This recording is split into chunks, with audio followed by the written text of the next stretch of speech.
اب آپ اس مبارک سلسلے کا 29واں حلقہ سماعت فرمائیں۔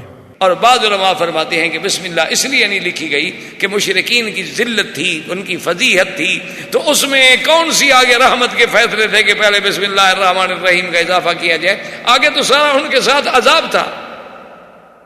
اور بعض علماء نے فرمایا کہ نہیں، سورۃ الانفال اور سورۃ توبہ چونکہ ایک سورت ہے تو صحابہ نے فاصلہ تو کر دیا، لیکن درمیان میں بسم اللہ نہیں رکھی کہ اگر قیامت میں ایک سورت ہے تو ہم نے اکٹھی لکھ دی ہے، فاصلہ نہیں لکھا، اور اگر یہ دو صورتیں ہیں تو ہم نے الگ الگ تو لکھ دی، فاتحہ بسم اللہ الرحمن الرحیم لکھی گئی۔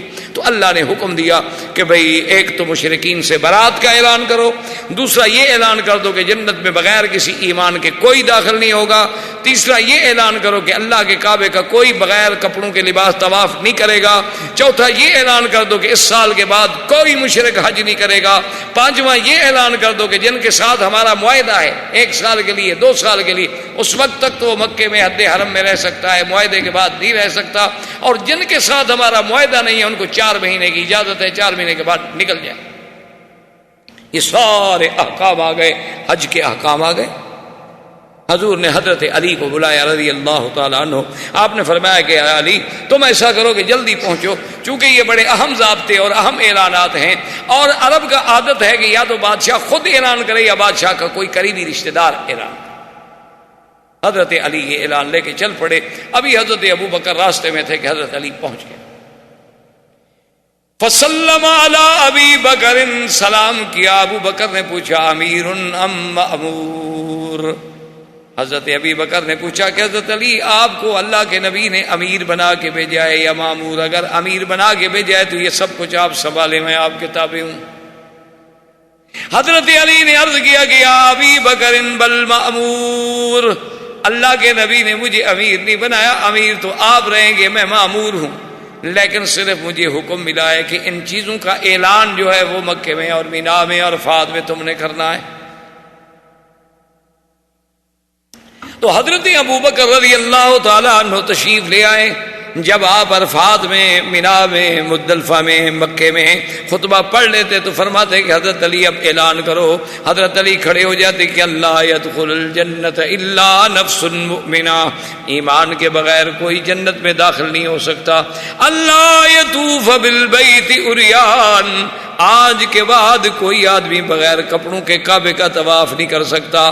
اللہ يدخل المشرکون فی المسجد الحرام، اور پھر کوئی مشرک جو ہے اس مدت گزرنے کے بعد مسجد الحرام میں بھی داخل نہیں ہو سکتا، اور جن کے ساتھ معاہدہ کیا ہے اسلام نے وہ معاہدے کی مدت پوری ہوگی، اور جن کے ساتھ معاہدہ نہیں ہے ان کو 4 مہینے کی مہلت ہے کہ وہ اللہ کا حرم چھوڑ کے چلے جائیں۔ حضرت علی فرماتے ہیں کہ میں نے گلی گلی، خیمہ خیمہ، کوچا کوچا اعلان کیا، فحت صوتی، حتیٰ کہ میری آواز جو تھی وہ بھی بیٹھ گئی۔ تو حضرت ابی بکر صدیق رضی اللہ تعالیٰ عنہ کی قیادت میں، اور خدا کی قدرت ہے کہ یہ ایک قسم کا اشارہ بھی تھا کہ سب سے پہلا حج ہے، پہلی ذمہ داری ہے، اور اس کا امیر کون بن رہے ہیں؟ سیدنا ابی بکر رضی اللہ تعالیٰ۔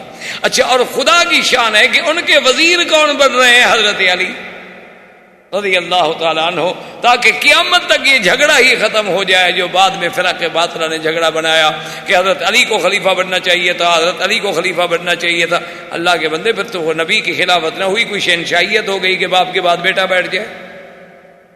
یہ تو اللہ کے ہاں نبوت ہے، نبوت ہے، نبوت کی خلافت ہے۔ اس میں تو یہ ضروری نہیں ہوتا کہ بیٹا ہو، اگر یہ تقرب ہی دیکھنا تھا پھر سب سے زیادہ حقدار تو بی بی فاطمہ تھی جو حضور صلی اللہ علیہ وسلم کی بیٹی تھی۔ تو اس لیے اللہ تبارک و تعالیٰ کی ہر چیز میں حکمت ہے۔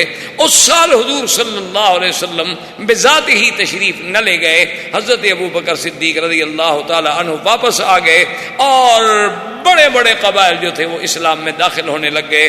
زندگی باقی تو بات باقی۔ والسلام علیکم ورحمۃ اللہ وبرکاتہ۔ برادران اسلام، واجب الاحترام بزرگوں، دوستوں، بھائیوں، عزیز نوجوانوں، سلسلہ سیرت النبی صلی اللہ علیہ وسلم کے دروس میں الحمدللہ کہ ابتدائے آفرینش سے لے کر ہم نے تقریباً غزوہ تبوک تک واقعات جو تھے سیرت کے دہرائے. غزوہ تبوک کی واپسی پر حضور صلی اللہ علیہ وسلم نے ایک تو راستے میں 14 منافقین کے نام جو تھے وہ حضرت حذیفہ کو بتلا دیے، اور دوسرا حضور صلی اللہ علیہ وسلم جب مدینہ منورہ میں پہنچے تو مسجد زرار جو بنی تھی منافقین کی سازش سے، جسے بنی عامر ایک شخص تھے، یہودی تھا، جس نے منافقین مدینہ سے رابطہ کیا کہ اب مسلمانوں کی قوت سے براہ راست کھل کر ٹکر لینا جو ہے وہ بہت مشکل ہے. اب اس کا حل یہ ہے کہ ہم اندرونی طور پر مسلمان کہلا کر، مسلمان بن کر، مسلمانوں میں شامل ہو کر مسلمانوں کو اور اسلام کو ایسے ایسے نقصان پہنچائیں کہ پھر ایک دفعہ ان کی قوت اور شان جو ہے وہ ختم ہو جائے. تو اس کے لیے ہمیں ضروری ہے کہ ہمارے پاس کوئی مرکز ہو، تو تم لوگ مسجد بنا لو اور حضور صلی اللہ علیہ وسلم سے ہی اس کا افتتاح کراؤ، اور میں کچھ عرصے کے بعد پھر اس مسجد میں بطور خطیب اور بطور امام پہنچوں گا، اور پھر میں وہاں بیٹھ کے سازشوں کو کنٹرول کروں گا. اب حضور صلی اللہ علیہ وسلم جب غزوہ تبوک سے واپسی میں تشریف لائے تو آپ نے مالک بن دخشن کو حکم دیا کہ فوراً جوانوں کا ایک دستہ لے کر جاؤ اور مسجد کو توڑ دو. اس پر اللہ نے قرآن پاک میں بھی وہ آیات نازل فرمائیں کہ والذین اتخذوا مسجدا ضرارا وکفرا وتفریقا بین المؤمنین، کہ یہ وہ لوگ ہیں کہ جنہوں نے اللہ کی مسجد بنائی لیکن مسلمانوں کو ملانے کے لیے نہیں، مسلمانوں کو توڑنے کے لیے. ورنہ اللہ نے جو مساجد بنائی ہیں ان کا مقصد یہ ہے کہ 5 دفعہ آدمی ایک دوسرے سے جڑ جائیں، ہفتے میں پورے محلے کے لوگ جو ہیں جمعہ والے دن جڑ جائیں، اور پورا علاقہ جو ہے وہ عید کے دن پہ جڑ جائے، تاکہ مسلمان ایک دوسرے کے احوال سے باخبر رہیں، ایک دوسرے کے دکھ سکھ میں شریک رہیں، ان میں اجتماعیت پیدا ہو، ان میں اتحاد و اتفاق پیدا ہو، اور 5 دفعہ دن میں ان کو ایک مقام پہ اکٹھا کیا جائے. لیکن انہوں نے تو مسجد بنائی ہے مسلمانوں کو لڑانے کے لیے. یہ تو اللہ اور اللہ کے رسول سے جنگ کرنے کے لیے مسجد کا نمونہ بنا رہے. تو اس سے ہمیں یہ مسئلہ بھی ملا کہ اگر کوئی بندہ نعوذ باللہ اس نیت کے ساتھ مسجد بنائے تو اس کو وہ مسجد کا احترام حاصل نہیں ہوگا. بہرحال وہ مسجد بھی توڑ دی گئی، اور اس کے فوراً بعد حضور صلی اللہ علیہ وسلم نے مسجد نبوی میں ایک بہت بڑے اجتماع سے خطاب فرمایا، اور اس کے بعد 36 منافق ہیں جن کا حضور نے نام لے لے کے فرمایا کہ اخرج یا فلان، اخرج یا فلان، اخرج یا فلان، کہ فلان تم بھی منافق ہو، نکل جاؤ، تم بھی نکل جاؤ، تم بھی نکل جاؤ. تو یہ منافقوں پر اتنی کاری ضرب لگی کہ پہلے 14 آدمی کا راز پکڑا گیا، 36 آدمیوں کے حضور صلی اللہ علیہ وسلم نے نام لے کر بتلا دیے. مسجد زرار کا منصوبہ بھی ان کا خاک میں مل گیا اور مسجد کو بھی توڑ دیا گیا. تو یہ ایک ایسی ضرب تھی منافقین پر کہ یہود تو پہلے نکل چکے تھے مدینہ منورہ سے، اب جو ان کے بچے کھچے منافقین تھے ان کی بھی کمر ہمیشہ کے لیے ٹوٹ گئی. اور اسی غم کے صدمے آ کر عبداللہ ابن ابی جو منافقوں کا سردار تھا وہ بھی مر گیا. اس نے کہا اب کیا جینا ہے. اور یہ عبداللہ ابن ابی ابن سلول وہ ہے کہ جس کو سرکار دو جہاں صلی اللہ علیہ وسلم جانتے تھے، اور یہ سب سے بڑا یعنی یوں سمجھیں کہ منافقین کا جو ہے وہ سردار تھا، اور یہی وہ آدمی تھا جس نے سیدہ عائشہ رضی اللہ تعالی عنہ پہ تہمت لگائی. یعنی یہ سب سے بڑا خبیث تھا. لیکن جب آپ کو اس کی بیماری کی اطلاع ملی تو حضور عیادت کے لیے بھی تشریف لے گئے، اور حضور نے فرمایا جب یہ مر جائے تو مجھے اطلاع دو. آپ نے اپنا قمیص مبارک بھی دیا اور کہا اس کا جنازہ بھی میں پڑھاؤں گا، اور اس کے بیٹے سے کہا کہ میرے اس قمیص میں اس کو کفن دے دو.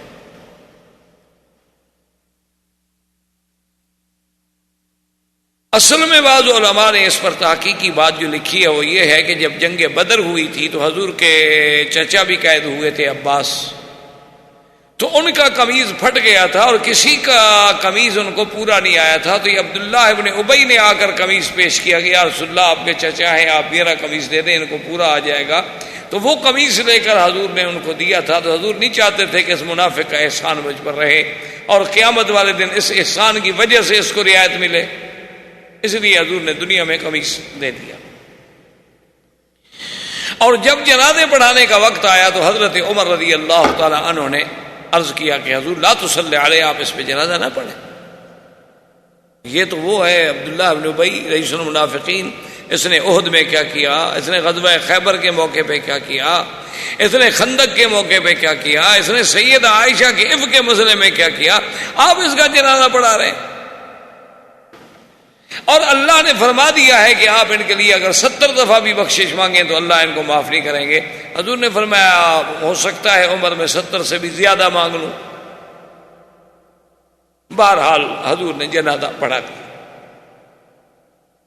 جنازے پڑھانے کے بعد اللہ نے قرآن میں یہ حکم نازل کر دیا کہ وَلَا تُصَلِّ عَلَىٰ أَحَدٍ مِّنْهُمْ مَاتَ أَبَدًا، کہ میرے نبی آئندہ ان کے مرنے پر کسی منافق کے میت پہ نہ جنازہ نہ پڑھائیں، وَلَا تَقُمْ عَلَىٰ قَبْرِهِ، نہ اس کی قبر پہ جائیں، إِنَّهُمْ كَفَرُوا بِاللَّهِ وَرَسُولِهِ، یہ تو اللہ کے بھی دشمن، اللہ کے رسول کے بھی دشمن۔ تو حضرت عمر رضی اللہ تعالی عنہ کی رائے جو تھی وہ قبول ہو گئی۔ تو یہاں سے علماء نے مسئلہ نکالا کہ آدمی چاہے حضور پاک کا قمیض جو حضور کے بدن مبارک کو لگا ہو، اس سے شان والا کپڑا دنیا میں کون سا ہو سکتا ہے، لیکن اگر اس میں بھی کفن ملے اور آدمی بے ایمان ہو تو کوئی فائدہ نہیں دیتا۔ اسی لیے جیسے کوئی غلاف کعبہ لے جائے، کوئی لکھا ہوا آیت الکرسی کی چادریں ڈال دے، کوئی فائدہ نہیں دیتی جب تک کہ اندر ایمان اور عمل صالح نہ ہو۔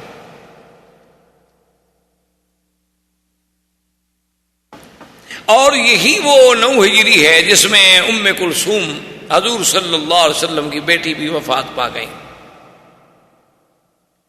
اور یہی وہ 9 ہجری ہے کہ جس کو مورخین نے عام الوفود قرار دیا ہے کہ یہ وہ سال ہے کہ جس میں پھر حضور صلی اللہ علیہ وسلم کی خدمت میں لگاتار وفد آئے۔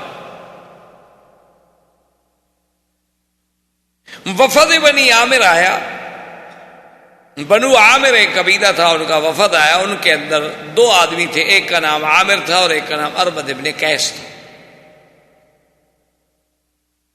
یہ اربد ابن قیس جو ہے یہ تلوار چلانے میں اتنا بڑا ماہر تھا کہ اس کی تلوار کی دنیا میں بڑی دھوم تھی کہ یہ بڑا فن تلوار سے، کیونکہ تلوار چلانا بھی ایک فن ہے، لکڑی چلانا بھی ایک فن ہے، بندوق چلانا بھی ایک فن ہے۔ آج کل تو خیر دنیا ہی بدل گئی نا، آج کل تو وہ جنگیں ہی نہ رہیں، آج کل تو جدید جنگیں ہیں، جدید ٹیکنالوجی ہے، ریموٹ کنٹرول پہ آپ ایک بٹن دبائیں اور دوسروں کا ملک تباہ کر دیں۔ آج کل تو کوئی نہ بہادر ہے نہ بزدل ہے، آج کل تو جدید وسائل و آلات کی جس کے پاس فراہمی ہے وہ طاقتور ہے اور نہیں ہے تو کمزور ہے۔ لیکن اس دور میں نیزہ بازی، تیر اندازی، تلوار چلانا، لکڑی چلانا، ایسے کشتی کرنا، یہ چیزیں بڑی فن سمجھا جاتا تھا۔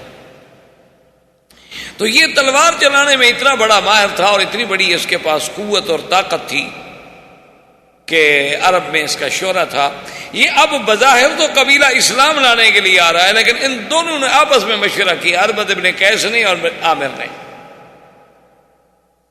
انہوں نے آپس میں مشورہ کیا، عامر نے کہا کہ اگر میں ملاقات کے دوران حضور صلی اللہ علیہ وسلم کو باتوں میں مشغول کر دوں اور حضور کی توجہ جو ہے وہ میری طرف ہو جائے، تم تلوار سے حملہ کر دینا۔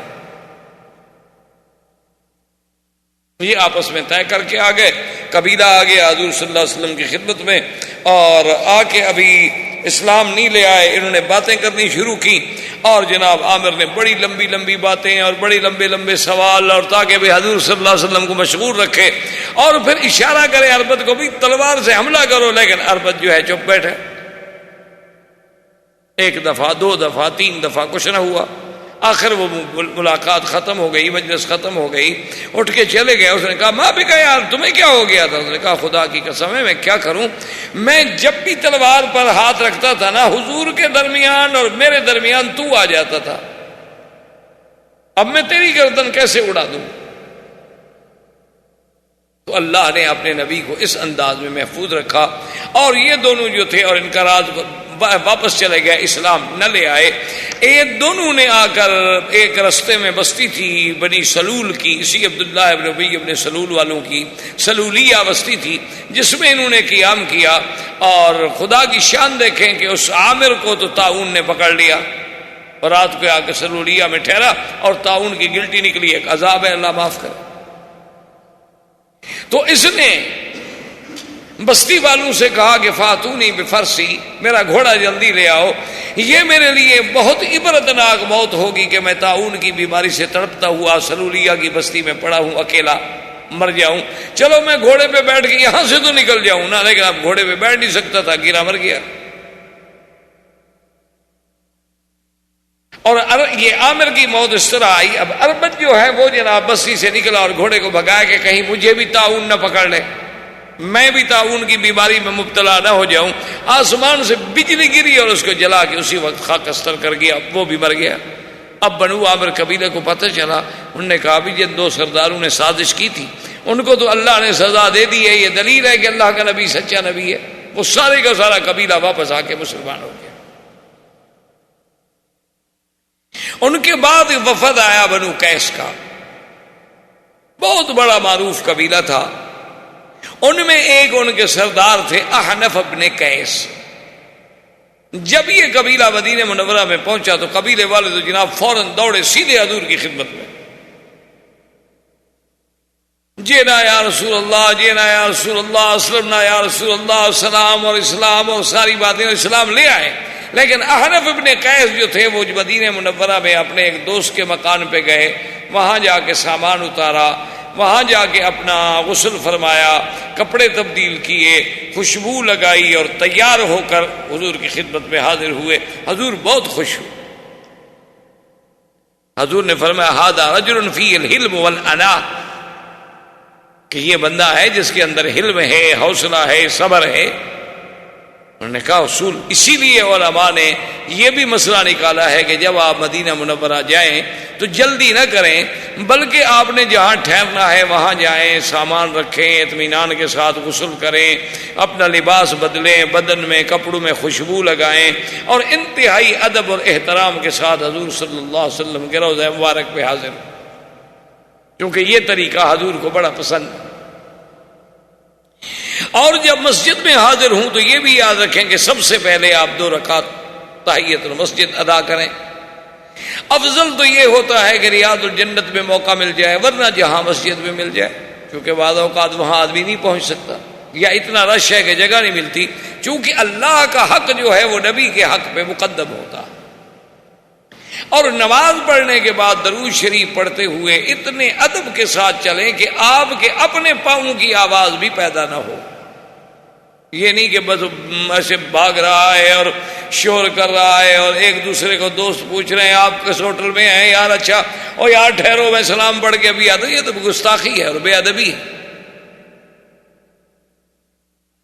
وہاں حاضری کے اصول ہیں، اس کے آداب ہیں کہ بالکل خاشعن خاضعن۔ یہاں کے بہت بڑے عالم تھے، اللہ ان کی قبر پہ رحمت فرمائے، اور رئیس القضاء اعلیٰ بھی رہے پھر وہ، جن کے بیٹے آج کل امام حرم بھی ہیں شیخ صالح۔ تو ان کے والد جو تھے بن حمید بہت بڑے عالم تھے، بہت بڑے علماء میں تھے، جیسے شیخ عبدالعزیز بن باز، اللہ ان کی قبروں پہ کروڑوں رحمتیں فرمائے۔ اچھا خدا کی شان ہے کہ دونوں نابینا تھے، وہ بھی نابینا تھے، وہ بھی نابینا تھے، لیکن علم پر اتنا عبور تھا ان لوگوں کو، کوئی مسئلہ پوچھو تو اس کی جزئیات تک بھی یاد تھی، اور پھر ہر مسئلے پر دلیل میں کوئی نہ کوئی حدیث مبارک بھی دماغ میں تھی۔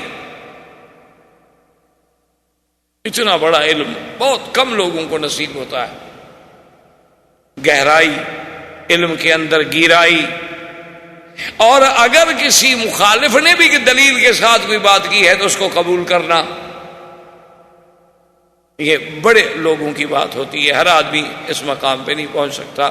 تو بہرحال انہوں نے اپنی کتاب میں لکھا ہے کہ جب زائر زیارت کے لیے مدینے حاضر ہو فَلْيَكُنْ خَاشِعًا خَاضِعًا متواضعًا، کہ عین خشوع کے ساتھ، تواضع کے ساتھ، ادب کے ساتھ چلے، اور یہ دل میں تصور کرے کہ انہو یر النبی صلی اللہ علیہ وسلم، کہ گویا کہ وہ خود حضور کو دیکھ رہا ہے۔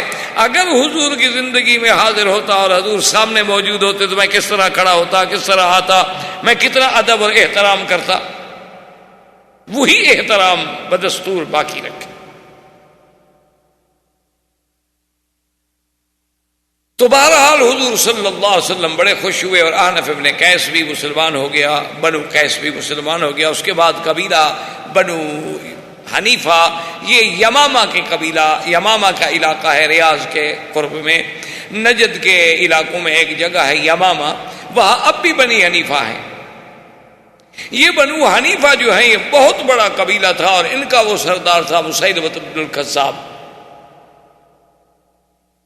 اچھا، یہ قبیلہ بھی اسلام لانے کے لیے آیا، لیکن مسلمہ مدینے سے باہر رک گیا، اس نے کہا میں نہیں جاتا۔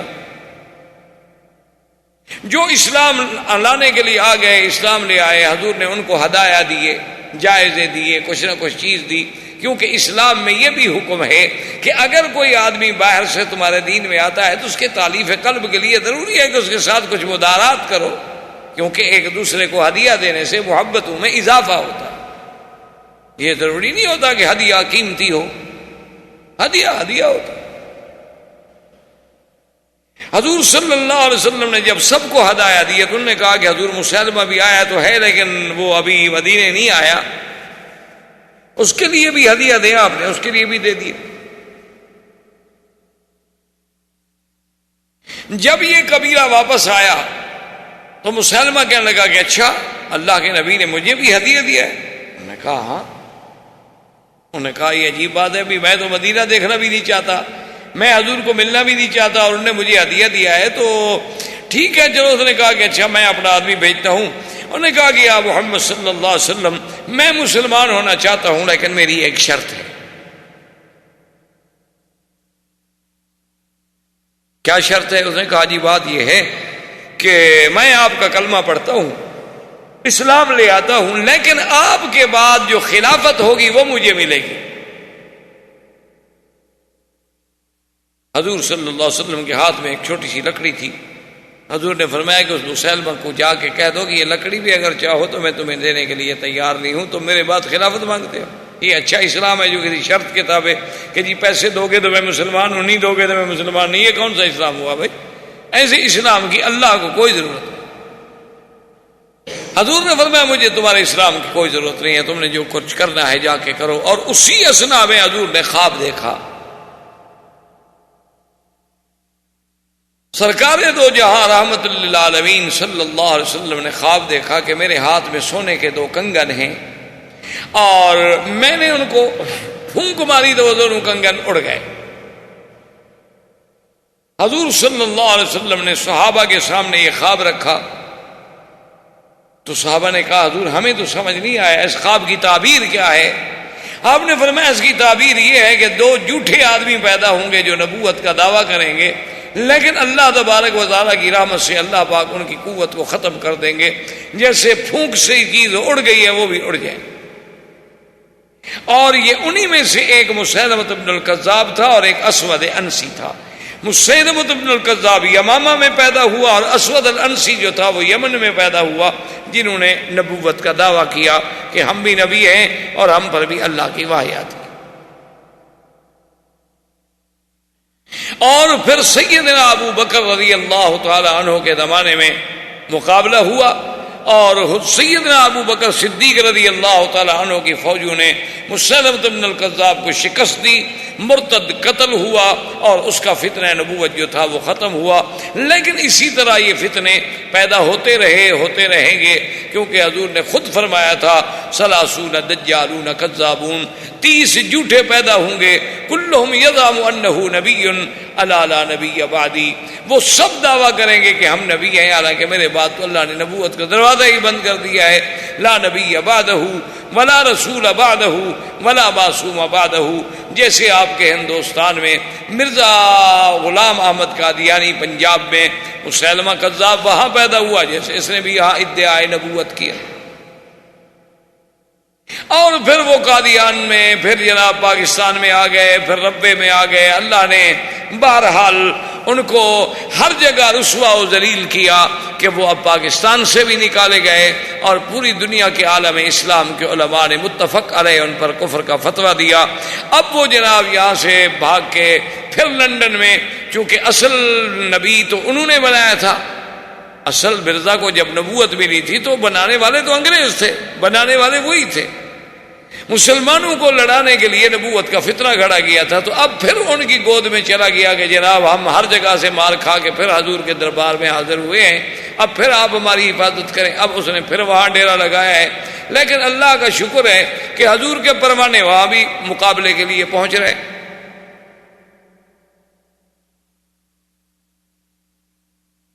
اور اس سے حقیقت ہے، ابھی ہم جاتے ہیں نا جی، بہت سارے لوگ اس دفعہ بھی کچھ صحافی اور کچھ باہر کے جو لوگ ہوتے ہیں انہوں نے ایسا کہ جی آپ کو کیا تکلیف ہے، دیکھیں وہ پاکستان چھوڑ گئے، وہ انڈیا چھوڑ گئے، وہ یہاں لندن میں آ گئے، لیکن اب مولوی لوگ پھر بھی ان کے پیچھے بھاگ رہے ہیں. تو آخر کیا ایسی بات؟ ایسے سوالات ہمارے پڑھے لکھے لوگوں کو بھی بڑا پریشان کرتے ہیں کہ پتہ نہیں مولوی پاگل ہو گئے، ابھی جب تمہارے ملک سے نکل گیا جان چھوٹ گئی.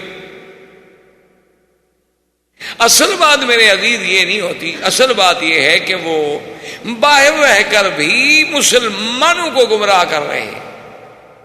اب آپ جرمنی میں جا کے دیکھیں، اسی طرح آپ جنوب افریقہ میں جا کے دیکھیں، اسی طرح اور جو افریقی ممالک ہیں نائجیریا وغیرہ وہاں جا کے دیکھیں، اسی طرح زامبیا میں، گانا میں، جہاں جہاں انہیں موقع ملتا ہے، چونکہ ان کے دو مقام ہوتے ہیں، ایک جہاں جہالت ہو، دوسرا جہاں غربت ہو، اور تیسرا جہاں ضرورت ہو، وہ تین آدمیوں کو پکڑتے ہیں. اب ایک آدمی لندن میں گیا ہے، اس کے پاس ویزا ختم ہونے والا ہے اور رہنا چاہتے ہو، ٹھیک ہے جی آپ ہمارا فارم پر کر دیں کہ آپ کا جماعت احمدیہ سے تعلق ہے، ہم آپ کو سیاسی پناہ لے کر دے دیتے کہ جی ہم تو پاکستان سے نکلے ہوئے ہیں، ہمیں تو وہاں مار دیتے ہیں لوگ، ہمیں پناہ دیجیے. تو جو آدمی جماعت احمدیہ کا فارم پر کر دے اس کو پناہ مل گئی. انہوں نے کہا دیکھیں جی ہم تو ہر سال ہزاروں لوگوں کو مرزائی بنا رہے.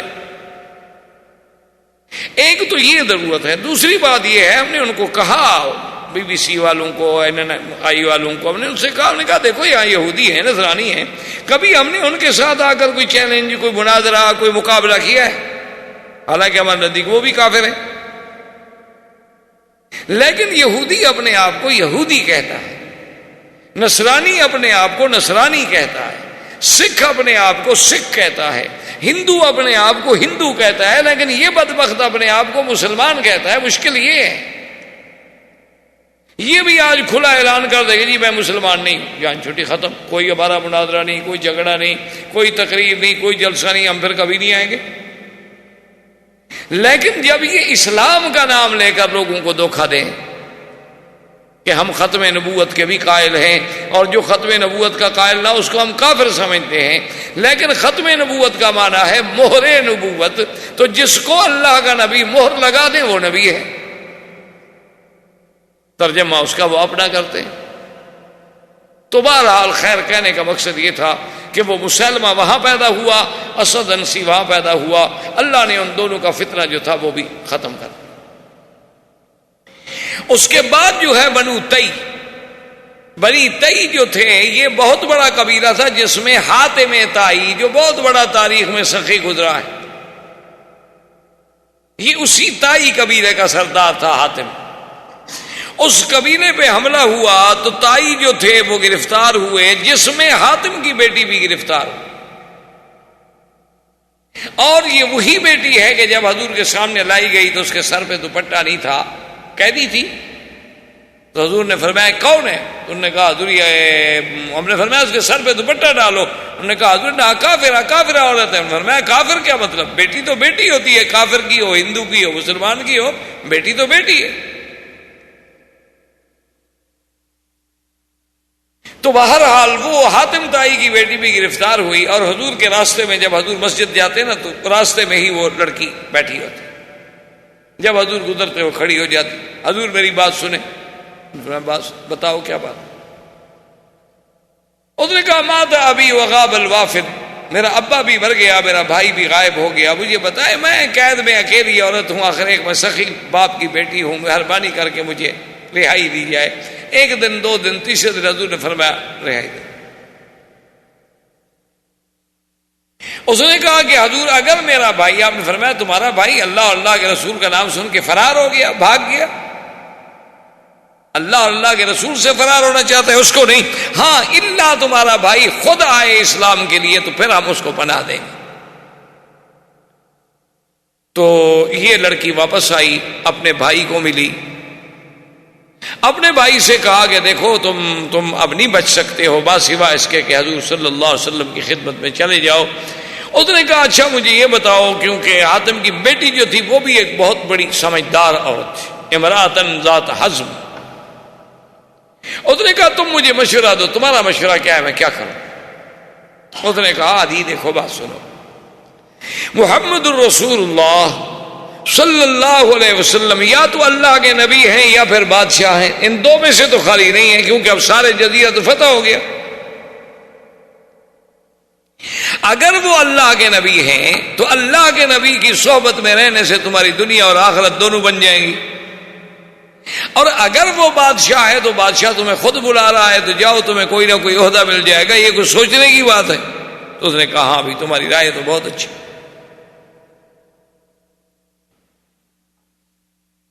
عدی آیا مدینہ منورہ میں، حضور صلی اللہ علیہ وسلم نے بڑا احترام کیا، آخر ایک بڑے باپ کا بیٹا تھا، اور سخی انسان جو ہے وہ اللہ کو بڑا محبوب ہوتا ہے۔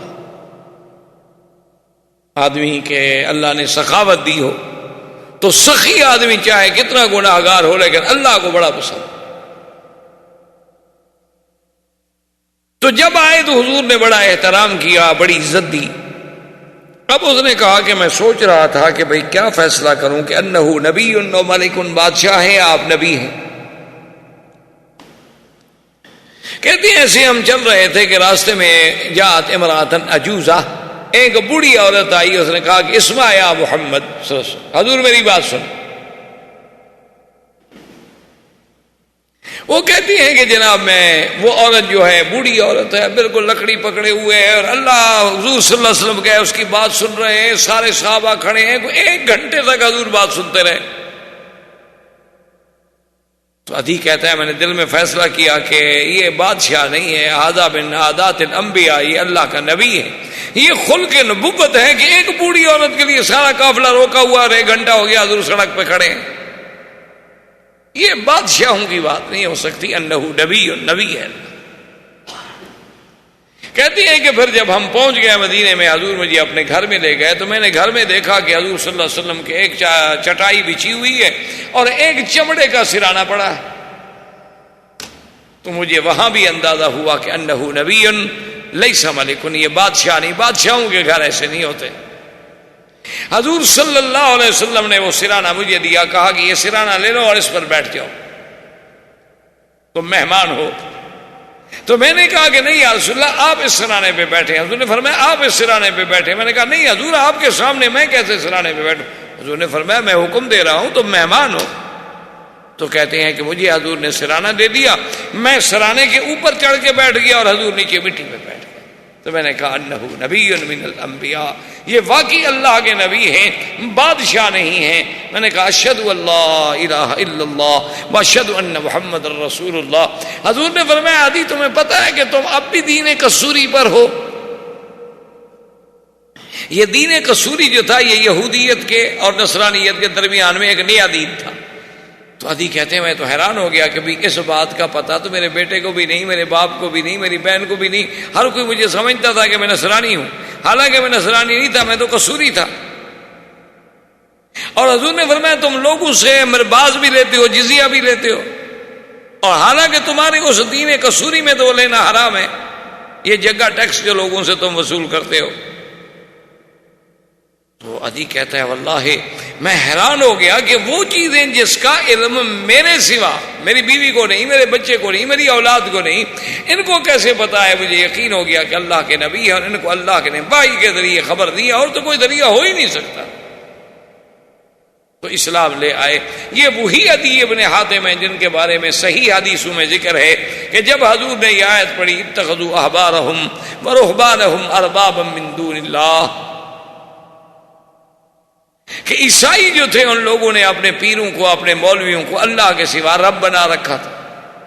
تو اسی عدی ابن حاتم نے اعتراض کیا، اس نے کہا کہ یا رسول اللہ ہم نے ان لوگوں کو کبھی اپنا رب تو نہیں مانا۔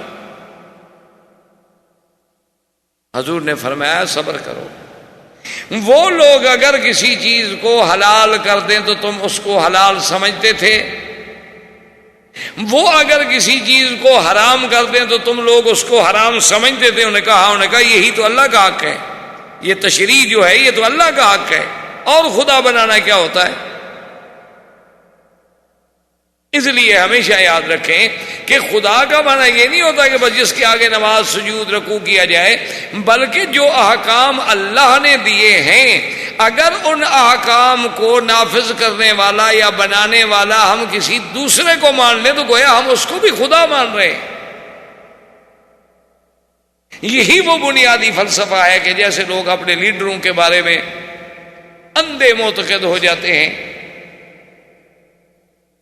بہت بڑے بڑے مسلمان جو تھے بعض اوقات وہ کافر لیڈروں کے معتقد ہو گئے، بعض مسلمان جو تھے وہ مسلمان لیڈروں کے معتقد ہو گئے، اور بعض لوگ اپنے اس لیڈر کی محبت میں اتنے اندھے ہو جاتے ہیں کہ وہ نماز نہیں پڑھتا وہ بھی نہیں پڑھ رہے، وہ شراب پیتا ہے وہ بھی پی رہے، وہ جیسا لباس پہن رہا ہے وہ بھی پہن رہے ہیں۔ تو اس لیے یہ جو والہانہ یہ بھی بت پرستی ہے۔ بت پرستی کا معنی یہ نہیں ہوتا کہ ایک بت کھڑا کر دو، اگر آپ بندے کو پوجتے ہیں تو یہ بھی بت پرستی۔ اگر آپ کسی کی شخصیت کی پرست کرتے ہیں تو وہ بھی بت پرستی ہے۔ اگر آپ اللہ اور اللہ کے رسول کے مقابلے پر ایک آپ کا قائد ہے، ایک آپ کا لیڈر ہے، آپ اس کی بات کو مان رہے ہیں، آپ لینن کو مان رہے ہیں، آپ ماؤ کو مان رہے ہیں، آپ جناب اسی طریقے سے کسی اور فلسفی کو مان رہے ہیں، آپ کارل مارکس کو مان رہے ہیں، آپ لارڈ میکالے کے قانون کو مان رہے ہیں، تو یہ اس سے بڑی بت پرستی کیا ہو سکتی ہے کہ مسلمان ہو کر اور غیر اللہ کے تشریع کو مانے؟ یہ تو سب سے بڑا کفر ہے۔ تو حضور صلی اللہ علیہ وسلم کے پاس بہرحال بنو طیب بھی مسلمان ہو گئے۔ اس کے بعد ایک قبیلہ تھا بنو بجیلہ، جن کے آدمی تھے جن کا نام تھا عبداللہ ابن جریر البجلی، اور یہ آدمی ایسا تھا اللہ نے اس کو ایسی شخصیت دی تھی کہ دور سے کوئی دیکھے تو معلوم ہوتا تھا کہ بادشاہ وقت آ رہا۔ اور حضور پاک نے اس کے آنے سے پہلے صحابہ سے کہا کہ یدخل من ھذا الباب رجل، اس دروازے سے ابھی کچھ دیر بعد ایک بندہ داخل ہوگا جس کے چہرے پر ایسا تمکنت ہے جیسے بادشاہوں کے چہرے پر ہوتی ہے، اور اس میں بڑا حلم ہے، حوصلہ ہے۔ کچھ دیر گزری تو عبداللہ بن جریر البجلی حاضر ہوئے،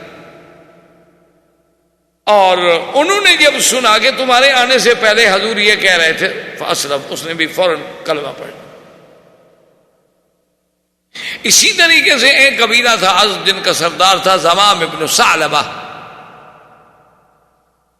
اور یہ زمام ابن ثعلبہ جو تھا یہ اپنے دور میں مانا ہوا آدمی تھا کہ کوئی بندہ اس کے سامنے بات کرے وہ فوراً بتا دیتا تھا کہ یہ سچ کہہ رہا ہے یا جھوٹ کہہ رہا ہے، یعنی اتنا اس کو اللہ نے قیافے کا علم دیا تھا، اتنا وہ آدمی کے نفسیات کو اور آدمی کے چہرے کو اور اس کے اساریر وجہ کو یعنی خطوط کو پڑھ کے اندازہ کر کے آپ کو بتا دیتا تھا کہ یہ جھوٹ بول رہا ہے سچ کہہ رہا ہے۔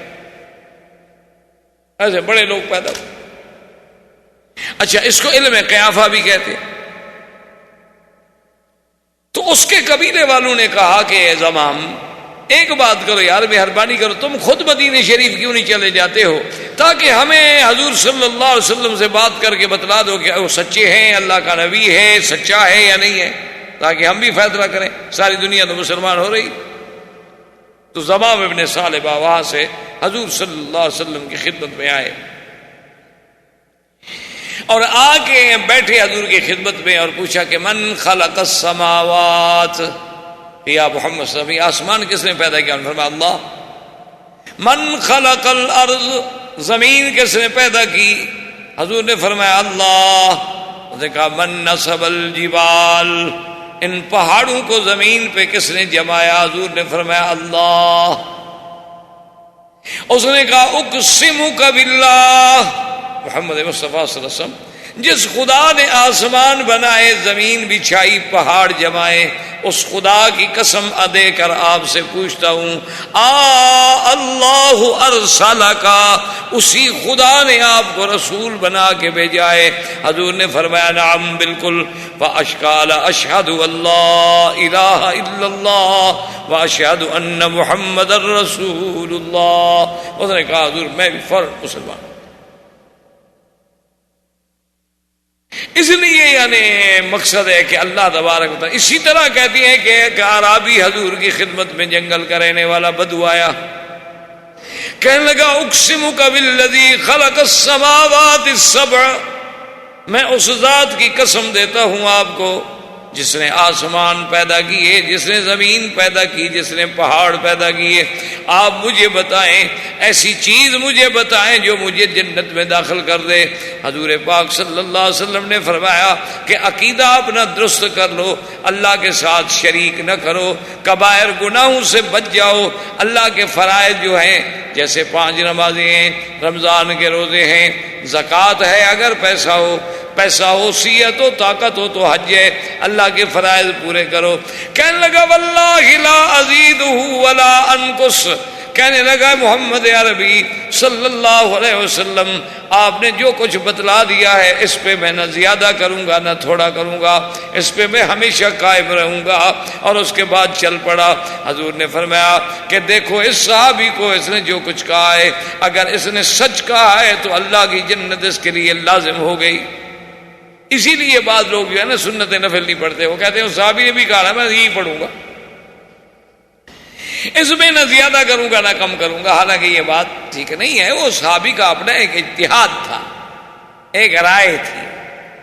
یہ معنی نہیں ہے کہ بھی سنت اور نوافل اگر ایسی بات ہے تو اللہ کے نبی بھی نہ پڑھتے، پھر تو اللہ تبارک و تعالیٰ کے نبی بھی سنت و نوافل نہ پڑھتے۔ اب ہم نے حضور کی اتباع و اقتداء کرنی ہے، کسی ایک صحابی کی اتباع تو نہیں کرنی۔ صحابی کی اتباع ہم کیوں کرتے ہیں کہ وہ اتباع کرتے ہیں محمد الرسول اللہ صلی اللہ علیہ وعلا آلہ واصحابہ وسلم تسلیما کثیرا کثیرا۔ تو بہرحال یہ زمام ابن سالبہ بھی مسلمان ہو گیا، بنو حنیفہ بھی مسلمان ہو گئے، بنو عامر بھی مسلمان ہو گئے، بنو قیس بھی مسلمان ہو گئے۔ اسی لیے اس سنہ کو 9 ہجری کو کہا گیا عام الوفود۔ یہ وہ سال ہے کہ جس میں وفد کے وفد دھڑا دھڑ آ رہے ہیں اور اسلام لا رہے ہیں۔ اب اللہ نے قرآن نازل کیا اذا جاء نصر اللہ والفتح ورأیت الناس يدخلون في دين الله أفواجا فسبح بحمد ربك واستغفره إنه كان توابا۔ اللہ نے فرمایا جب آ گئی اللہ کی مدد، آ گئی فتح اور داخل ہوئے دین میں فوجوں کی فوجیں۔ جب یہ آیت اتری تو حضرت ابن عباس رونے لگ گئے۔ صحابہ نے پوچھا کیا بات ہے؟ انہوں نے کہا اس آیت میں اشارہ ہے کہ حضور کی وفات قریب آ گئی، کیوں دین پورا ہو گیا۔ اب تھوڑا سا آپ پیچھے جا کے اپنے نظروں کو دہرائیں کہ صلح حدیبیہ پر جب حضور نے صلح کی تھی اور اللہ نے فرمایا تھا انا فتحنا لک فتحا مبینا، اللہ نے اس کو فتح مبین قرار دیا تھا صلح حدیبیہ کو۔ وجہ کیا تھی کہ صلح حدیبیہ میں صرف 1400 آدمی کا لشکر تھا، لیکن 2 سال کے بعد 4500 کا لشکر تھا، اور غزوہ حنین اور غزوہ مکہ کے موقع پر 10,000 کا لشکر تھا۔ اور اب جناب 10 ہجری میں جب حضور نے حج کا اعلان کیا تو 1 لاکھ کا لشکر حج پہ تیار ہوا۔ یہ دروازہ کھل گیا نا، فتح مبین ہو۔ اسلام نے ایسے تو نہیں کہہ دیا فتح مبین، فتح مانا ہوتا ہے کھولنا، یعنی حضور کے آگے، اسلام کے آگے جو رکاوٹیں تھیں وہ کھل گئیں۔ اللہ نے ایسی فتوحات دی اب حضور نے اعلان فرمایا کہ جس شخص نے حج کرنا ہے وہ حج پہ چلے. تو اب 1,00,000 انسانوں کا قافلہ حج پہ چل رہا ہے. جو نبی صلی اللہ علیہ وسلم کبھی مکے سے نکلے تھے تو ایک ابو بکر تھے، ایک غلام تھے، ایک راستہ دکھلانے والا تھا. آج وہی پر نبی صلی اللہ علیہ وسلم مدینے سے جب حج کے لیے چلے تو 1,00,000 لشکر ساتھ ہے. اصل بات یاد رکھو، اسلام یہ چاہتا ہے کہ اس کو موقع ملے بات کرنے کا. اسلام کو جب آپ صحیح معنوں میں پیش کریں گے نا جی، یقین کریں. آج آپ پورے یورپ میں جا کر دیکھ لیں، خدا کی قدرت ہے کہ جہاں جہاں اسلام پہنچ رہا ہے، جہاں جہاں اسلام کی تعلیمات پہنچ رہی ہیں، اس روزانہ یعنی تعداد 10 20 50 روز لوگ مسلمان ہو رہے ہیں. جن علاقوں میں آج سے 20 سال پہلے 2 مسجدیں تھیں، آج وہاں 2000 مساجد. وجہ کیا ہے کہ اسلام تو ایک ایسا کامل معنی جامع دین ہے کہ جب اس کو صحیح معنوں میں سمجھایا جائے تو لازمی بات ہے کہ کوئی بھی عقل مند آدمی اس سے انکار نہیں کر سکتا. یہ الگ بات ہے کہ ہم اسلام خود پیش ہی نہ کر سکیں. ہم نے اسلام کو ایک رسومات کا اور ایک عادات کا مجموعے کا نام دے رکھا ہے. کسی نے تعزیہ نکالا تو اسلام کی علامت ہے، کسی نے میلاد بنا لیا تو اسلام کی علامت ہے. لیکن جو اسلام کے اصل جوہر ہیں، اسلام کے اندر جو موتی ہیں، وہ تو کبھی ہم نے پیش ہی نہیں کی. حضور صلی اللہ علیہ وسلم نے جب تیاری کی حجت، اور آپ کا یاد رکھیں یہ حج ایک ہی ہے، اسی لیے اسی کا نام حجت الوداع. حضور صلی اللہ علیہ وسلم نے عمرے تو 4 کیے، لیکن حج فرض ہونے کے بعد حضور نے جو حج کیا وہ صرف ایک حج ہے. اسی لیے وہ پہلا حج بھی وہی ہے اور آخری حج بھی. اور یہ 10 ہجری کا واقعہ ہے، حالانکہ حج فرض ہوا ہے 8 ہجری میں. 9 ہجری میں حضور صلی اللہ علیہ وسلم نے حضرت ابو بکر کو امیر حج بنا کے بھیجا، اور پھر حضرت علی رضی اللہ تعالیٰ عنہ کو بھی ان کے ساتھ بھیجا. کیونکہ مشرکین مکہ میں ایک مصیبت تھی، ایک عادت تھی کہ اگر کوئی خاص آرڈر جاری کیا جائے تو یا بادشاہ خود وہ آرڈر نافذ کرے یا اس کا کوئی قریبی رشتہ دار نافذ کرے. اس لیے حضور صلی اللہ علیہ وسلم نے حضرت علی کو بھیجا کہ جا کے اعلان کر دو کہ اللہ يدخل الجنت الا نفس مؤمنہ، کہ ایمان کے بغیر کوئی جنت میں داخل نہیں ہوگا. اللہ یطوف بالبیت عریان، آج کے بعد اللہ کے گھر میں کوئی آدمی بغیر کپڑوں کے طواف نہیں کر سکے گا. اور حضور نے فرمایا انما المشرکون نجس فلا يقرب المسجد الحرام بعد آبهم هذا، اور جو مشرک ہے وہ پلید ہے، اس کو بھی اللہ کے حرم میں داخل ہونے کا حق نہیں. اور اسی طرح حضور نے حکم دیا کہ یا علی، جتنی تماثیل، جتنی بت، جتنی تصویریں ہوں سب کو مٹا دو. ولا قبرا مشرفا الا سویته، اور قبرستانوں میں جتنی اونچی قبریں ہوں ان کو بھی زمین کے برابر کر دو، کوئی اونچی قبر نہ چھوڑو. یہ سارے کام جو تھے 9 ہجری میں ہو گئے. اب 10 ہجری میں حضور صلی اللہ علیہ وسلم نے حج کی تیاری کی. اور حضور صلی اللہ علیہ وسلم جب بیر علی سے، جس کا اصل نام تو ذو الحلیفہ ہے لیکن مشہور جو ہے وہ ابیار علی ہے، اور ہمارے بعض لوگوں نے تو ایک روایت بھی بنا رکھی ہے، کچھ تو کہتے ہیں کہ یہ علاقہ جو تھا یہ حضرت علی رضی اللہ تعالیٰ عنہ کا رقبہ، زمین جائیداد تھی، اسی لیے اس کو بیر علی کہا جاتا ہے. حالانکہ انتہائی بڑا جھوٹ ہے جس کی کوئی حقیقت نہیں. حضرت علی کے بعد تو بی بی فاطمہ کے ساتھ شادی کرنے کے لیے پیسے نہیں تھے، اتنی بڑی جگیریں کہاں سے آ گئی تھی. حضرت علی تو غریب آدمی تھے، وہ تو سب کچھ مکہ میں لٹا گئے. سیدنا علی رضی اللہ تعالیٰ عنہ تو بیٹھے ہوئے مسجد نبوی میں رو رہے تھے. حضرت عثمان گزرے تو انہوں نے کہا کیا بات ہے، کیوں رو رہے ہیں؟ انہوں نے کہا کمال ہے، میں نے 2 اونٹ پالے تھے کہ بھئی لکڑیاں لاؤں گا، بیچوں گا، اور پیسے اکٹھے ہوں گے تو بی بی فاطمہ سے میری شادی پہ خرچ ہوگا. حضرت حمزہ نے 2 اونٹ میرے ذبح کر دیے. حضرت حمزہ رضی اللہ، چونکہ شراب حرام نہیں ہوئی تھی، یہ اونٹ بٹھا کے جو گئے نا جی، تو ایک مغنیہ گانا گا رہی تھی کہ پہلے سردار جو ہوتے تھے نا اونٹوں کی کوہان کاٹ کے کباب بنا کے کھلاتے تھے. حضرت حمزہ نشے میں جو اٹھے اونٹوں کی کوہان کاٹ دی. حضرت علی واپس آئے تو 2 اونٹ زخمی ہوئے پڑے. وہ روتے ہوئے حضور کی خدمت میں گیا کہ یا رسول اللہ دیکھیں آپ کے چاچا نے کیا کر دیا، حضرت حمزہ نے کیا کر دیا. حضور آئے تو حمزہ نشے میں. حضور نے فرمایا ماذا فعلت یا حمزہ، یہ تم نے کیا کیا ہے؟ تو ایسے آنکھیں اٹھا کہتے حل انتم الا عبید و آبائی، اچھا تم تو میرے دادے کے غلام ہو نا، کیا کرنے آئے ہو؟ حضور نے فرمایا علی وہ تو ہوش میں نہیں ہے، اب اس کا بدلہ یہ ہے کہ میں تمہیں دے دوں گا اونٹنیاں، اس کے بدلے میں کیا کہوں حمزہ کو؟ تو حضرت علی رضی اللہ تعالیٰ عنہ بیٹھے ہوئے رو رہے تھے، تو حضرت عثمان نے پوچھا کیا؟ انہوں نے کہا حضرت میری تو اس جائیداد ہی اونٹنیاں تھیں دو، وہ بھی حضرت حمزہ نے ذبح کر دی ہیں، اور بی بی فاطمہ کی شادی قریب ہے، میرے پاس پیسے نہیں، میں کیا خرچ کروں گا؟ تو حضرت عثمان نے کہا کہ لا تبکے علی، حضرت علی تمہیں غم کرنے کی کیا ضرورت ہے، شادی علی کی ہوگی اور دولت عثمان کی ہوگی۔ تو حضرت علی کے پاس کہاں سے جاگیریں آ گئیں کہ بیر علی حضرت علی کا ہو گیا؟ اچھا، بعض لوگوں نے ایک اور روایت گھڑی ہے، وہ کہتے ہیں جی کہ یہاں کچھ جن بھوت رہتے تھے جو کسی کے قبضے میں نہیں آتے تھے، تو حضرت علی نے پکڑ کر ان کو اس کنویں میں قید کر دیا تھا۔ یہ بھی جھوٹی روایت ہے، خدا جانے پتہ نہیں مولویوں کو کہاں سے جن بھوت نظر آ جاتے ہیں، اور ان کے جن بھوت بھی ایسے کوئی پاگل سمجھدار ہیں کہ جو پکڑتے ہیں مسلمانوں کو پکڑتے ہیں۔ میں کہتا ہوں ان پیروں کو کہو بدبختو، اگر تمہارے پاس کوئی جن شن ہے تو ان کو کہو کافروں کو مارو، ہندو کو مارو، ہماری جان چھڑاؤ، یہودیوں کو مارو۔ تمہارے جن اچھے ہیں کہ بھی ہم مسلمانوں کو مارنے کے لیے پلے ہوئے ہیں، اور جی جن کے ذریعے مٹھائی اٹھا لیتے ہیں۔ بیٹھے ہوئے تھے، حضرت نے حکم دیا کہ ملتان کا حلوہ لے آؤ، بھی چوری لے آؤ، یعنی چوری کھلا رہا ہے، اچھا حضرت ہے نا، ملتان کا حلوہ جو اٹھا کے جن لے آئے، کوئی اس کے باپ کا تھا یا جن کے باپ کا تھا، تو وہ حرام نہیں؟ لوگ خوش ہوتے ہیں سبحان اللہ۔ حضرت نے جناب ایسی کرامت دکھائی کہ بیٹھے بیٹھے ملتان کا حافظ حلوہ آ گیا، وہ حافظ حلوہ جو آ گیا پہلے کھانا حلال ہے حرام ہے، چوری کی حضرت نے، حضرت کو تو ہاتھ کاٹا جائے جس نے چوری کرائی۔ لوگ سمجھتے ہیں وہ پیر ہے۔ تو بہرحال یہ کوئی شخص ایک اور گزرا ہے علی، جس کے اس علاقے میں کوئی زمین تھی، کنویں تھے، جس کی وجہ سے اس کو ابیار علی کہا جاتا ہے، اس کا سیدنا حضرت علی سے کوئی تعلق نہیں۔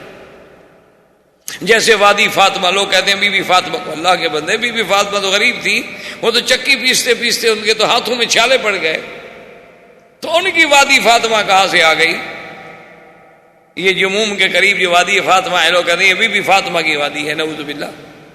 تو یہ سارے لوگوں نے خود گھڑے ہوئے ہیں قصے، جہاں جو نام فٹ آتا ہے نا جی، قوم بڑی استاد ہے، ایک منٹ میں لگا دیتی ہے کہ چلو بھائی اس کو بی بی فاطمہ کے ساتھ لگا دو، اس کو حضرت علی کے ساتھ لگا دو۔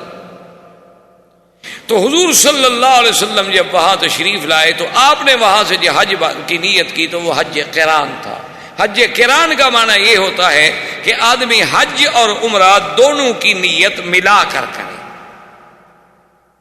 اور مکے میں آ کر اسی احرام، عمرے کے بعد احرام نہیں کھولے گا، احرام میں رہے گا، اسی احرام کے ساتھ حج پہ جائے گا، حج کرنے کے بعد کنکریاں مار کے قربانی کر کے سر مڑا کے احرام کھولے گا تو قران ہوگا۔ تبتو کا معنی یہ ہوتا ہے کہ اشہر حج میں آ کر عمرہ کرے، عمرہ کرنے کے بعد احرام کھول دے، پھر 8 ذی الحجہ کو حج کا احرام باندھے، اس کو کہتے ہیں تبتو۔ اور حج افراد یہ ہوتا ہے کہ بھئی نیت ہی صرف حج کی کرے اور احرام ہی صرف حج کا باندھے، اس کے ساتھ عمرہ نہ ہو۔ تو حضور صلی اللہ علیہ وسلم قارن تھے، اسی لیے امام ابو حنیفہ رحمۃ اللہ علیہ کے نزدیک حج قران جو ہے وہ افضل۔ اس میں البتہ تھوڑا سا اختلاف ہے بعض ائمہ کا۔ بعض ائمہ یہ فرماتے ہیں کہ حج قران کے لیے یہ ضروری ہے کہ بکری ساتھ لائے، سائق الہدی ہونا ضروری ہے۔ اگر اس لیے کہ حضور نے فرمایا تھا کہ جو لوگ بکریاں لائے ہیں وہ تو قران کریں، جو نہیں لائے وہ تمتع کر لیں، تو اس حدیث کو سامنے رکھ کر وہ یہ استدلال کرتے ہیں کہ بھئی اگر تو آپ بکری ساتھ لائے ہیں پھر تو آپ قران کر سکتے ہیں، اگر آپ بکری ساتھ نہیں لائے ہیں تو پھر آپ تمتع کریں، آپ قران کر ہی نہیں سکتے۔ لیکن امام ابو حنیفہ رحمۃ اللہ علیہ فرماتے ہیں کہ اللہ کے بندو، بکری لانا سنت ہے یا ذبح کرنا سنت ہے؟ ایک آدمی بکری لے آئے لیکن ذبح نہ کرے، پھر ادا ہو جائے گی؟ نہیں، ایک آدمی بکری لے آیا لیکن اس نے ذبح نہیں کی، تو تو مقصد یہ ہے کہ اصل تو بکری ذبح کرنا ہوا نا، صرف ساتھ لانا تو نہ ہوا، اور اس دور میں تو ساتھ لانا ممکن تھا۔ اب ہم جب ہوائی جہاز پہ چڑھے تو ہمارے ساتھ کیسے جانور ساتھ آئے؟ اب تو ہمارے بس میں بھی نہیں ہے، ہم معذور ہیں، مجبور ہیں۔ اور حضور تو عمرے میں جب آئے تھے پھر بھی جانور ساتھ لے کے آئے تھے، اب جب آپ عمرے پہ آئے تو پھر بھی آپ جانور ساتھ نہیں لاتے۔ حضور نے جب حدیبیہ میں صلح کی تھی تو آپ کو یاد ہے، آپ نے پڑھا تھا سیرت الرسول میں، کہ جب وہ فیصلہ ہو گیا کفار کے ساتھ، حضور واپس جانے لگے تو آپ نے حکم دیا ابھی جانور ذبح کرو۔ تو حضور تو عمرے میں بھی جانور ساتھ لے آئے تھے۔ بہرحال جمیع ائمہ علی الحق والہدی ہیں، اللہ سب پر اپنی کروڑ رحمتیں نازل فرمائے۔ حضور صلی اللہ علیہ وسلم قارن تھے، اور جب مکے میں پہنچے تو حضرت علی رضی اللہ تعالیٰ عنہ یمن سے آئے۔ حضرت علی رضی اللہ تعالیٰ عنہ جب یمن سے پہنچے حضور کی خدمت میں، حضور نے فرمایا کہ علی تم نے کیا احرام باندھا بھائی، قران کا، تمتع کا یا افراد کا؟ تو حضرت علی نے کہا کہ یا رسول اللہ میں تو جانور بھی لایا ہوں، آپ کے لیے بھی لایا ہوں قربانی کے جانور، اور اپنے لیے بھی لایا ہوں۔ میں جب میقات پہ آیا، یمن کے رستے سے میقات پہ پہنچا تو میں نے کہا کہ یا اللہ چونکہ مجھے تو پتہ ہے نہیں کہ تیرے نبی کی کیا نیت ہے، تو جو تیرے نبی کی نیت وہی میری نیت۔ تو میں نے تو یہ ارادہ کر لیا تھا، میں نے خود تو کوئی فیصلہ نہیں کیا۔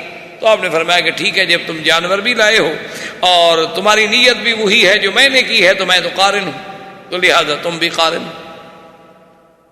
اب اسی مسئلے پر تھوڑا سا آپ غور کر لیں کہ بڑا ہمارے نوجوان لوگوں کے ذہن میں ہوتا ہے نا، دیکھو جی ایک امام یہ کہتا ہے اور ایک امام یہ کہتا ہے، اور دیکھو جی لوگ کہتے ہیں حنفی، شافعی، مالکی، حنبلی، اور یہ بات ہے، کیسے لوگوں نے مسئلے بنا لیے ہیں۔ حالانکہ یاد رکھو کہ حضور نے تو حج ایک کیا، لیکن حج کی قسمیں 3 بن گئی۔ اور پھر امام ابو حنیفہ رحمۃ اللہ علیہ کے نزدیک حج قران افضل ہے، امام احمد بن حنبل رحمۃ اللہ علیہ کے نزدیک تمتع افضل ہے، امام شافعی رحمۃ اللہ علیہ کے نزدیک حج مفرد افضل ہے۔ اس لیے لوگ کہتے ہیں دیکھو جی حضور نے تو ایک حج کیا اور مولویوں نے حج کی قسمیں بھی بنا لی، اور وہ کہتا ہے وہ افضل ہے، وہ کہتا ہے وہ افضل ہے۔ حالانکہ اگر اللہ کے دین کے ساتھ تھوڑا سا تعلق ہو تو کوئی مشکل بات نہیں۔ امام ابو حنیفہ رحمۃ اللہ علیہ کیوں کہتے ہیں قران افضل ہے؟ وہ کہتے ہیں کہ حضور کا اپنا حج تو قران ہے نا، تو حضور جب افضل ہیں تو حضور کا ایک ہی حج ہے، اللہ ان سے افضل حج کروائیں گے، تو لازم بات ہے کہ قران افضل ہے۔ حضور نے فرمایا مکے میں آنے کے بعد صحابہ سے کہ بھئی جن لوگوں کے پاس قربانی کا جانور نہ ہو عمرہ کر کے احرام کھول دے۔ صحابہ نے آگے عرض کیا، انہوں نے کہا یا رسول اللہ آج 4 ذی الحج ہے اور 8 ذی الحج کو ہم نے مینا جانا ہے، یوم الترویہ ہے، اگر ہم احرام کھول دیں گے تو لازمی بات ہے کہ انسان کی توجہ پھر بیوی کی طرف ہوتی ہے، خواہشات کی طرف ہوتی ہے۔ تو یہ حضور نے فرمایا کیا کر رہے ہو؟ اگر مجھے پتا ہوتا تو میں بھی جانور ساتھ نہ لے آتا، تو میں بھی تمتع کرتا، اور اگر اللہ نے مجھے پھر نصیب کیا تو میں بھی تمتع کروں گا۔ تو امام احمد بن حنبل فرماتے ہیں کہ جب حضور زبردستی تمتع کروا رہے ہیں اور حضور کی تمنا ہے کہ لولا سقط الہدیہ، اگر میں بھی جانور ساتھ نہ لاتا میں بھی تمتع کرتا تو تمتع افضل ہے۔ اب حج کی دوسری قسم بھی نکل گئی، اور امام احمد بن حنبل کے افضل کہنے کی دلیل بھی بن گئی کہ حضور جو فرما رہے ہیں۔ امام شافعی رحمۃ اللہ علیہ فرماتے ہیں کہ نہیں جناب اپنا مفرد افضل ہے۔ ان سے پوچھا کہ امام صاحب آپ مفرد؟ انہوں نے کہا اللہ نے حج فرض کیا ہے کہ عمرہ بھی فرض کیا ہے؟ انہوں نے کہا فرض کیا ہے کہ للہ علی الناس حج البیت من استطاع الیہ سبیلا، اللہ نے حج فرض کیا ہے، باقی عمرہ تو اس کے ساتھ لوازمات ہیں کہ موقع مل جائے تمتع کر لو، موقع مل جائے قران کر لو، موقع مل جائے صرف حج کر لو، لیکن اصل فرضیت تو حج کی ہے، لہذا افضل حج مفرد ہے۔ تو اب دیکھیں تمام ائمہ اپنی طرف سے کہہ رہے ہیں یا قرآن و حدیث کو سمجھ رہے ہیں؟ تو اس لیے ہمیشہ یاد رکھیں کہ جتنا ائمہ کرام ہیں ان کا فہم قرآن ہوتا ہے، فہم حدیث ہوتا ہے، یعنی حکم تو قرآن کا ہے، حکم تو حدیث رسول کا ہے، ان کی صرف تھنکنگ ہے، ان کی سوچ ہے، ان کی رائے ہے۔ جیسے آپ کے بڑے بڑے لائر ہیں، بڑے بڑے ججز ہیں، قانون پڑھتے ہیں، ہر کس کی رائے اوپینین ہے اپنی اپنی۔ تو اس میں کوئی جھگڑا نہیں ہوتا، کوئی خلاف نہیں ہوتا، کوئی اختلاف نہیں ہوتا، صرف تم کو دین میں اختلاف نظر آتا ہے، کیونکہ ادھر آنے کو جی نہیں چاہتا نا، تو اب جان کیسے چھڑائیں؟ وہ دیکھو جی ایک مولوی یہ کہتا ہے اور ایک مولوی وہ کہتا ہے۔ میں تو ہمیشہ لوگوں سے کہتا ہوں کہ چلو آپ ایسا کریں، جن باتوں پر مولوی متفق ہیں وہ تم مان لو، جھگڑے والی چھوڑ دو۔ جن باتوں پر مولوی تمہیں لڑاتا ہے نا، کچھ مولوی کچھ کہتا ہے، نماز کے لیے تو جھگڑا کوئی نہیں، تمام مولوی کہتے ہیں نماز پڑھو، یا کوئی ایسا مولوی بھی ہے جو کہے نہ پڑھو؟ تو چلو بھائی یہ تو شروع کر دو نا، کم از کم اس پہ تو سارے مولوی متفق ہیں نا۔ رمضان کے روزے کے بارے میں کتنے مولوی ہیں جو تمہیں کہتے ہیں کہ نہ رکھو، یا 30 یا 29 نہ رکھو بلکہ اس دفعہ 10 رکھ لو؟ کوئی ایک مولوی دکھاؤ جس نے اختلاف کیا ہو۔ اچھا اگر تم صاحب دولت ہو تو حج کے بارے میں ایک مولوی دکھاؤ جو کہے جی حج نہ کرو۔ اچھا ایک مولوی مجھے دکھاؤ چاہے وہ خود داڑھی منڈاتا ہو لیکن کسی کو کہے کہ داڑھی منڈاؤ۔ ایک مولوی پیدا کر دو کسی پارٹی کا، بریلوی ہو دیوبندی ہو، بس ٹھیک ہے میں تمہارے ساتھ ہوں، میں اس کی بات میں مان لوں گا، میں نرم آدمی ہوں، میں جھگڑا نہیں کروں گا۔ تو جن مسئلوں پر مولویوں میں اختلاف نہیں ہے، سارے مولوی ایک ہی بات کہہ رہے ہیں، اس پر تو تم چلنا شروع کر دو، اور جن پر اختلاف ہے ان کو رہنے دو، وہ بعد میں حل کر لیں گے۔ جیسے وہ شیعہ کہتے ہیں نا جی کہ ہمارا قرآن جو ہے غار میں ہے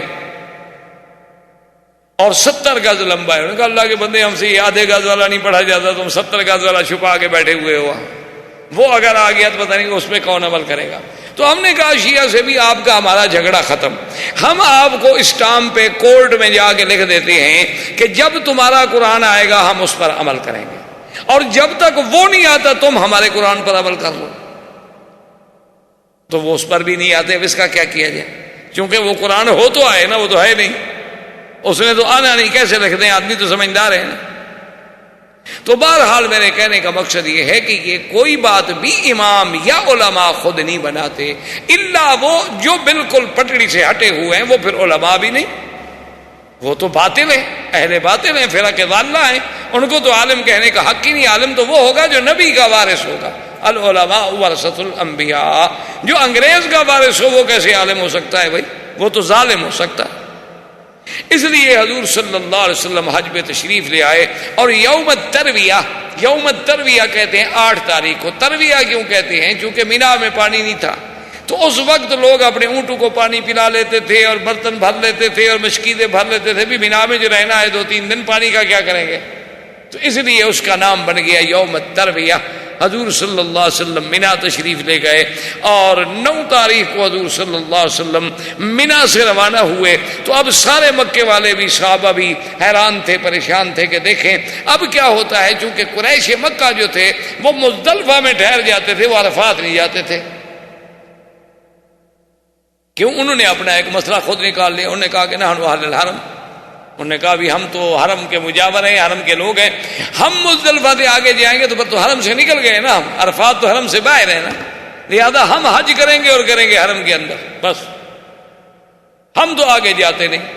اب جیسے ہمارے بلوچوں نے کوئٹہ میں بھی مسئلہ حل کر دیا ہے، وہاں ایک جبل مراد ہے، ایک ذکری پارٹی ہے، وہ کہتی ہیں جی مکے مدینے جانے کی ضرورت ہی نہیں، یہی جبل مراد پہ آ جائے اور یہی حج کر لیتے ہیں۔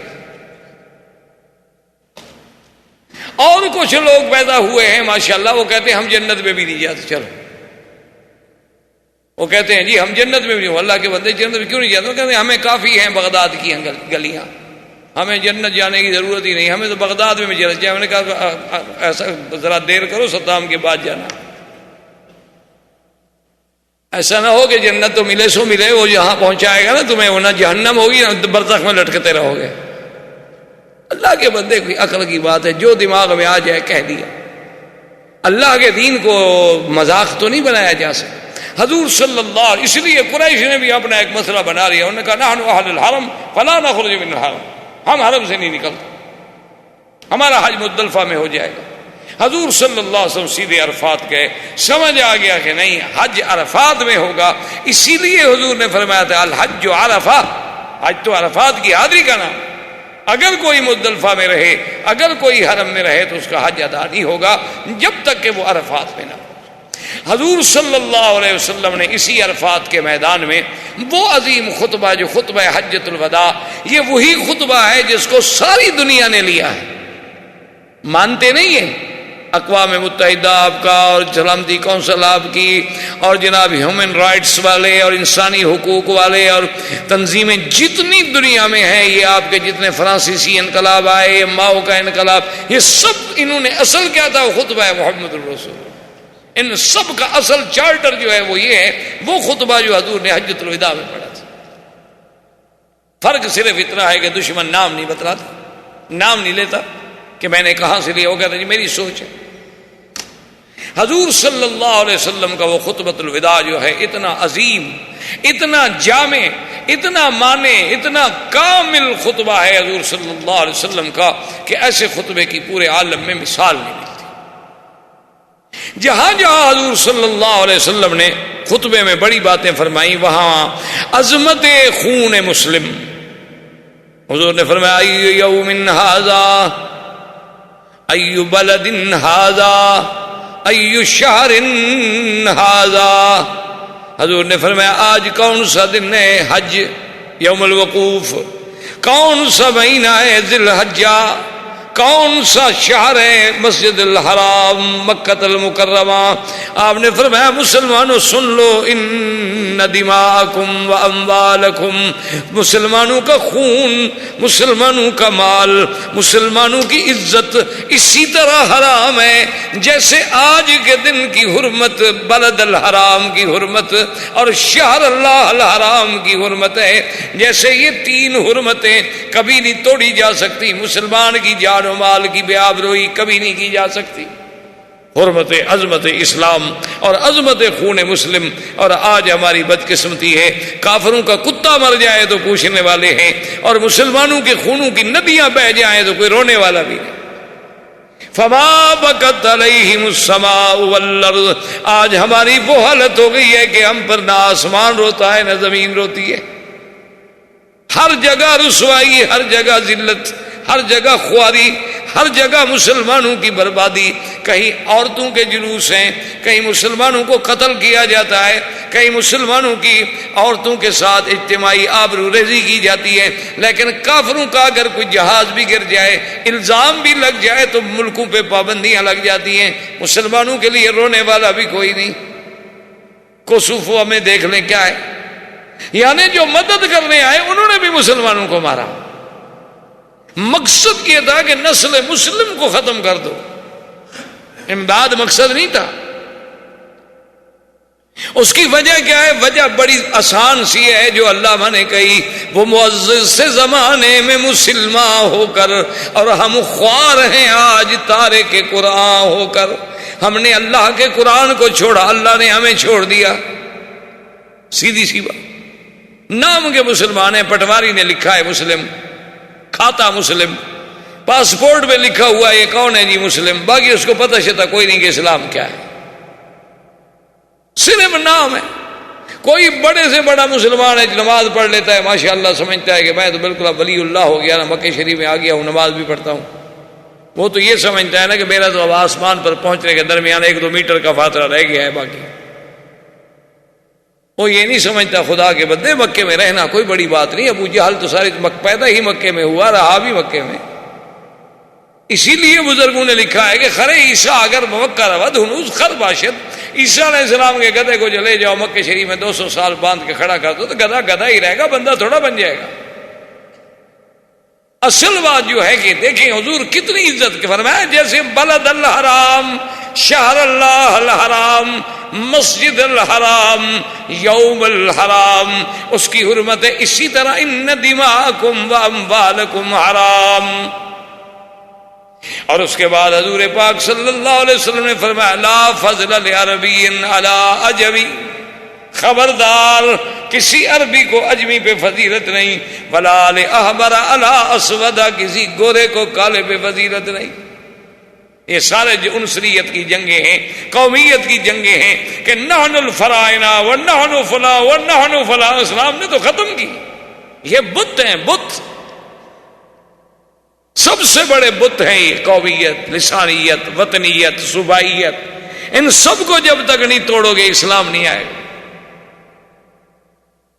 حضور صلی اللہ علیہ وسلم نے اعلان کر دیا کہ خبردار کسی گورے کو کالے پہ، عربی کو اجمی، الا بالتقوی، اصل فضیلت تقوی کے ساتھ ہے۔ جو جتنا بڑا متقی ہوگا اتنا اللہ کے ہاں اس کی شان ہوگی۔ اور حضور نے فرمایا کہ یا ایھا الناس، لوگوں سن لو، آج کے بعد ربا حرام، سود حرام۔ اور فرمایا اول ربا العباس موضوع تحت قدمی ھذا، فرمایا یاد رکھو کہ آج میں سود کو اپنے پاؤں کے نیچے کچل رہا ہوں، اور سب سے پہلے میرے چاچا عباس کا جو سود ہے، میں اعلان کرتا ہوں کہ کوئی بندہ سود نہ دے، اصل قرض واپس کرے۔ اپنے چچا کا سود سب سے پہلے ختم کیا۔ اور حضور نے فرمایا کہ یاد رکھو جو جاہلیت میں دشمنی تھی کہ ایک بندہ مارا ہم 2 ماریں گے، وہ 2 ماریں گے ہم 4 ماریں گے، آپ نے فرمایا ختم، آج کے بعد کوئی جاہلیت کے خون کا بدلہ نہیں ہوگا۔ وَأَوَّلُ مَا أَذَوْا عامر بن ربیعہ بن عبد المطلب، عامر جو عبد المطلب کی اولاد میں ہیں، ان کے خون کا بدلہ میں معاف کرتا ہوں، کوئی بدلہ نہیں لیا جائے گا، بس ختم، جاہلیت کی جنگیں ختم۔ اور حضور نے فرمایا یاد رکھو کہ قتل عمد اگر کوئی کرے گا تو قصاص، اور شبہ عمد کرے گا یا خطا کرے گا تو دیت۔ شبہ عمد کا کیا معنی ہوتا ہے کہ ایک آدمی لکڑی ماری، بندہ مر گیا، ہن ماری تو ہے نا اس نے، ویسے لکڑی کے ساتھ عام طور پہ بندے مرتے نہیں ہیں، تو اس کو کہا جاتا ہے شبہ عمد۔ اس کی دیت کتنی ہوگی؟ فرمایا 100 اونٹ، اس کی دیت جو ہے ادا کی جائے گی۔ تو یہ وہ حجۃ الوداع ہے جس میں میرے محبوب نے سارا اسلام کا چارٹر قیامت کے لیے جاری کیا، اور جس میں اللہ نے قرآن اتارا کہ الیوم اکملت لکم دینکم واتممت علیکم نعمتی ورضیت لکم الاسلام دینا۔ والسلام، زندگی باقی تو بات باقی انشاءاللہ، وما علینا الا البلاغ۔ احباب کرام، اس کے بعد اب آپ اس مبارک سلسلے کی CD نمبر 30 سماعت فرمائیں۔